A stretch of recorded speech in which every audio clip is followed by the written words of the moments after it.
While the number of casualties in Kosovo has decreased in 2024, each life lost is a solemn reminder of the work still needed. So this mural behind me is not only a tribute, but it also calls for action for employers, institutions, and society to strengthen the workplace protection.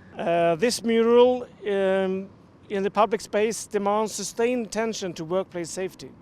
We hope that this mural stands as a reminder, a symbol and promise that Kosovo continues moving towards a safer and fairer working environment.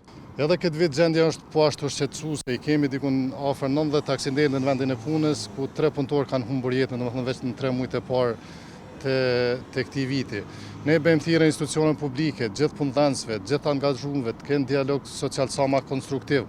Morali 7 të rënët e zbulojmë si një akt kujtese dhe revolte për shkak se 7 punëtorë që kanë humbur jetën këtë vitin e kaluar në vendin e punës do duhet ndihen të sigurt. Bëjmë thirrje që ky moral të jetë një kujtesë e përhershme dhe e përditshme se siguria në punë nuk është luks, por është një e drejtë themelore. Punëtorët nuk duhet të rrezikojnë për ta siguruar jetën dhe bukën e gojës.